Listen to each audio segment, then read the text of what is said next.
This podcast is powered by The Plug.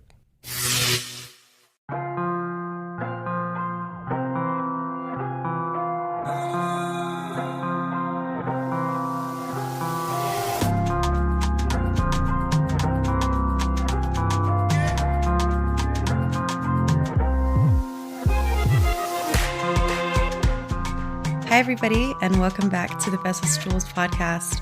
I'm super excited to be here today. I'm really excited because if you're seeing any video clips, I am here in this new little podcast corner that I have designated in my house. I made the investment into 2 nice new microphones and some fancy arms that hold the microphones up so I'm not hunched over trying to talk into the microphone.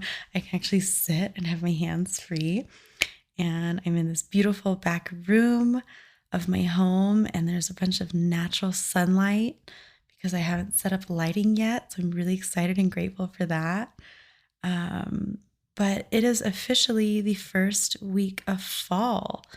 And I know there's a lot of discussion on social media happening right now about seasonal depression and beyond social media. I know that that's something that a lot of us may have a relationship with. So I wanted to talk today about a little bit of reflections that we did.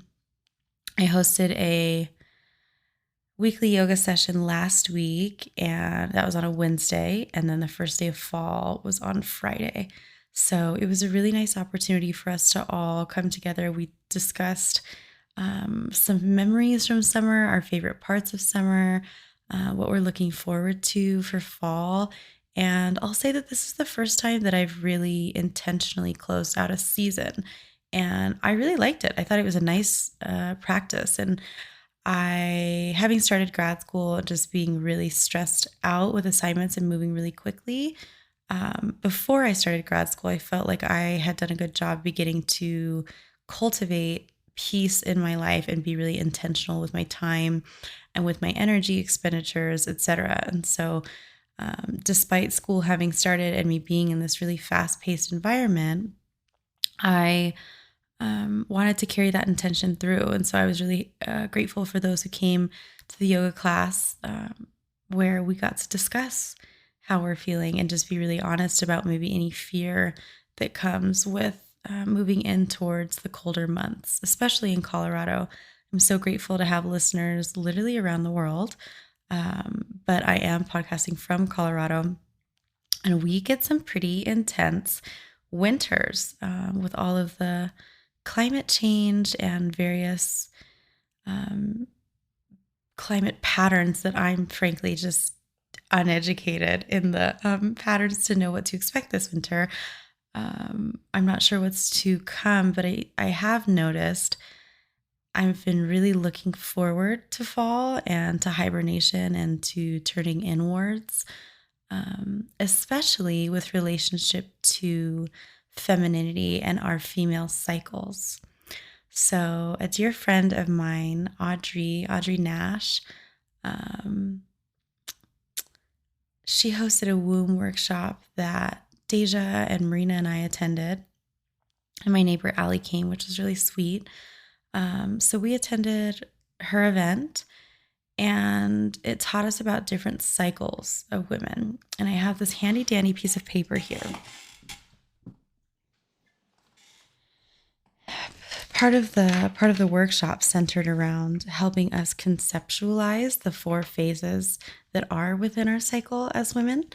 And I'll start with probably my favorite, which is ovulation. And if we can look at ovulation as our summer or as our like full moon energy, I know a lot of us bleed on the full moon. So that's not to say that you're always going to ovulate on the full moon.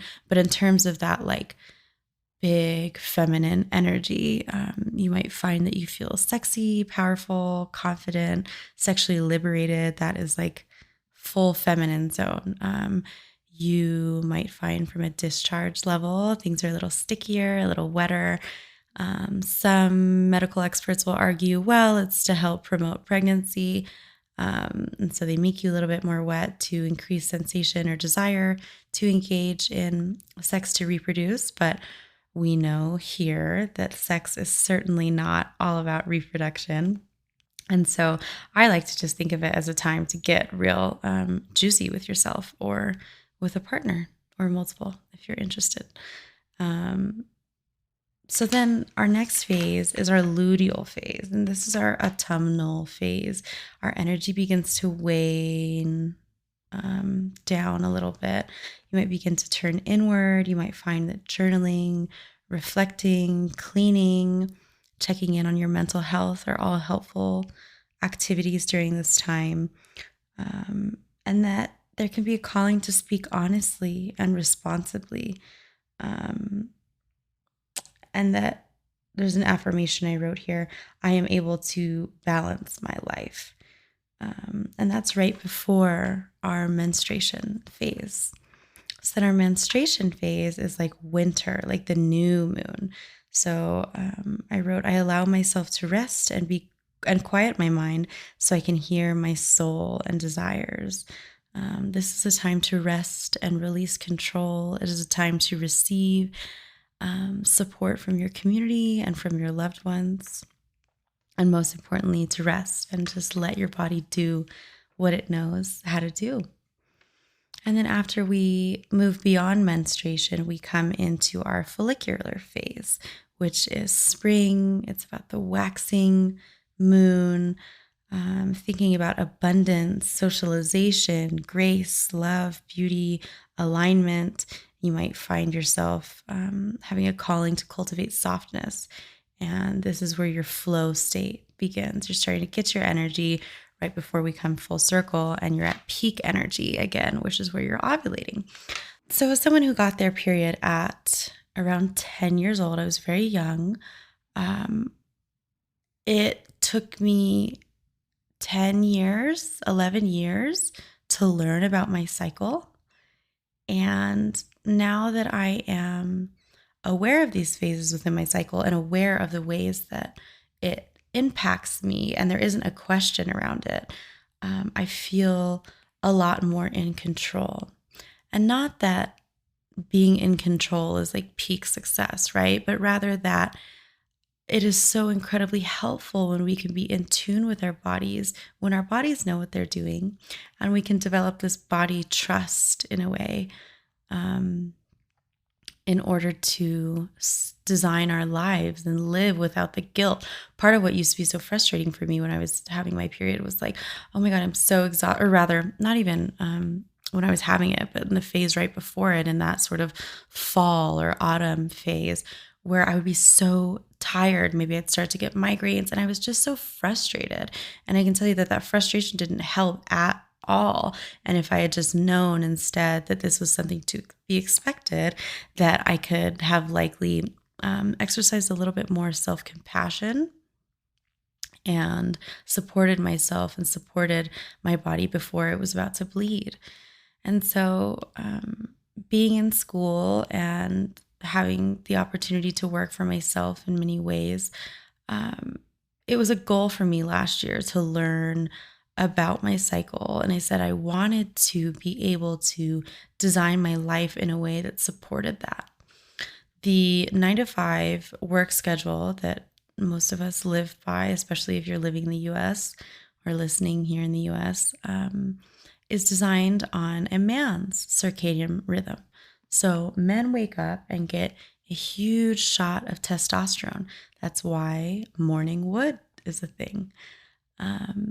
And so men wake up and they do have all this energy. And I think it's really like the 5 a.m. club and all of these hyper, morning driven success, self-help book archetypes are kind of sold in a way that for men can be really helpful. Like if you're able to do that, that's amazing. And that's not to say that there aren't women that get up early and do their thing and really thrive on that. If that's how you work, more power to you. But I don't hear the conversation enough about the fact that that is designed for men. And instead, I hear a lot of women feeling really guilty that they get up in the morning and it takes them a little bit longer to get going. And so I've been playing around with different schedules, and of course, it's going to fluctuate with my cycle. Sometimes I'm going to need more rest. I also take night classes, so it's not always feasible for me to get up at 5 a.m. when I'm not even leaving campus until 10 p.m. Um, uh, so, I've been toying around with getting up at like 6, and I took the dog to the park really early for a few days in a row, and watched the sunrise as I walked around. There was some water, which was really beautiful, and I felt really great those couple of days. And then there were a couple of days where at night I was feeling a little more active, and something that my body likes to do is to rest midday and then to get a second wind. So if I'm getting a second wind and I'm really in a flow and I'm cleaning at 11 p.m., it's probably not healthy to get up super early just for the sake of doing so, thinking that it's more productive, because sleep is just as important as getting things done during the day. So having this sort of really simplified way of looking at our cycles in terms of seasons has been incredibly helpful for me. And now I know if I can, I just got off birth control. I've been on birth control for over 10 years.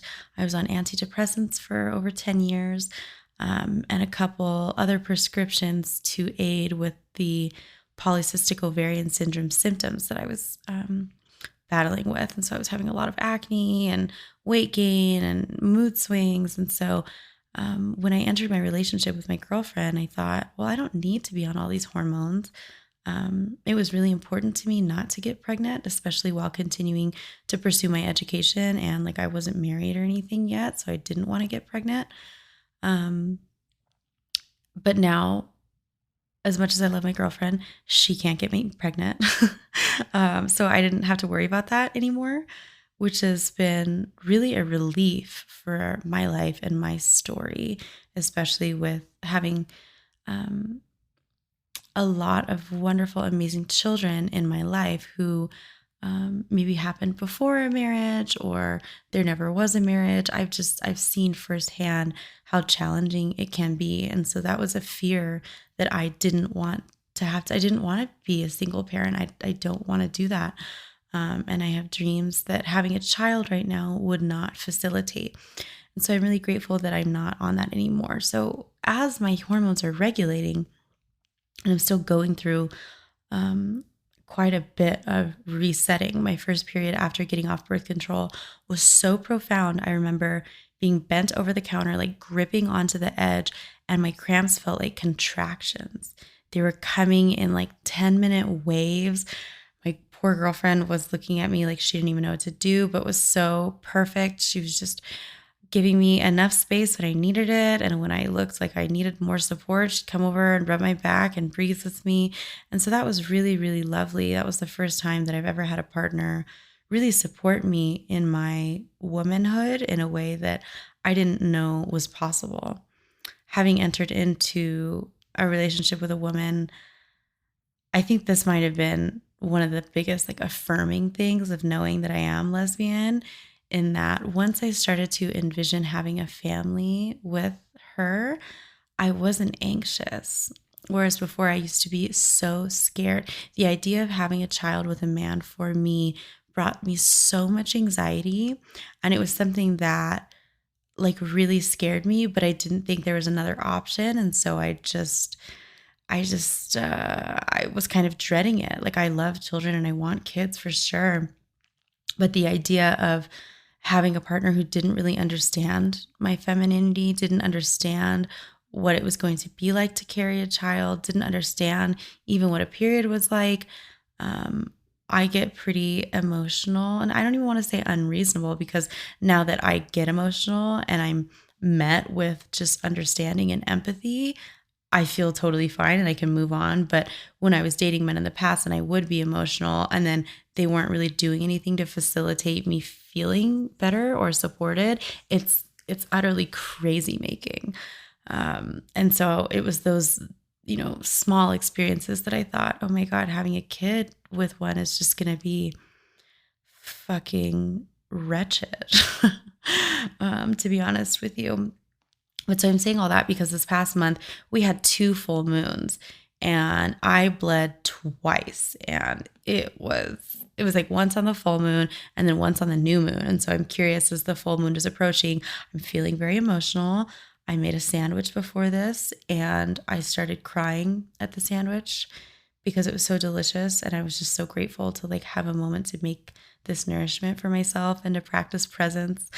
Um, and I'm a big crier, right? But like crying at a sandwich, that was a little over the top for me. But that was today. So we've got a couple of days to the full moon, so I'm interested to see what will happen this month with my cycle. But my point in all that is that with this regulation, I can kind of schedule my life around it. So, following the full moon, I know I'm not going to set myself up to host an event on the full moon, given that I'm bleeding on the full moon. I need to be able to have that time to my womb and myself. So, there was this question in this sex survey to ask clients, and it was, have you ever had sex that goes against, or sexual activity that goes against your values? And immediately I was like, absolutely, in the past. But now that I'm having sex with a woman and the topic of consent and desire and discussion around all of that is so prevalent, the answer was absolutely not. But, I took that question and I took it away from just the sex element, and I started asking myself across different activities, like, does this go with my ethics, or is this in accordance with my values? And I found that asking a woman to hold space for others while she's menstruating goes against everything I believe in. It is such a sensitive time. This is part of the reason, aside from the stigma and shaming that has been attached to menstruation by the patriarchy. This is part of the reason that things like the red tents existed. And if you're not familiar with that concept, these were tents in the Middle East, and this is actually where belly dance comes from too, where when women would go when they were menstruating and they would be together, they would care for one another, they would dance, they would sing, they would laugh, and they would just be removed from their day-to-day living during the time of menstruation. And so going back to this idea of scheduling your life around your cycle, it may seem so dramatic, but it's actually quite unreasonable for us to have been doing anything otherwise. And if we were in a more woman honoring society, I believe that this would be a no-brainer. Right now, I think what we think we do is just default or neutral, but in fact, it is honoring the man. And so the asking, corporate America to change their ways and offer you your same job in accordance with your monthly cycle as opposed to the 24-hour cycle of a man is probably not gonna happen anytime soon. But as I see in a post-COVID world and a world of the internet where so many of us are freelancing and so many of us are doing, different gigs and side jobs, can we incorporate a little bit more attunement into our cycles? There's this tendency to go, think all or nothing, this black or white thinking. And I think even if this began in your personal life with having some more sensitivity, you're knowing, okay, I can feel my period coming, my boobs are sore, I'm craving things, and just being a little kinder with yourself, not asking why you're tired or being frustrated that you're tired, but instead just not scheduling those social engagements that week. And instead taking time for yourself, I believe can result in a lot more connection between your womb and yourself, and with your cycles, with your seasonal cycles. So I've been thinking cyclically and seasonally a lot more lately. And as we move into fall, I invite us to turn inward and take these several months as we move into the colder months, to really be at home, to connect with family, maybe via phone calls, connect with friends via FaceTimes, or just have some low-key gatherings and potlucks in our homes and find ways to connect not only with our loved ones, but with ourselves a little bit more. And just be with those seasons. I think a lot of us, especially post-COVID, did a great job connecting with summer. We were outside. We did the pool parties. We did the events. We did the smoke and stretches. And I have such fond memories of this summer because I feel like I really did this summer.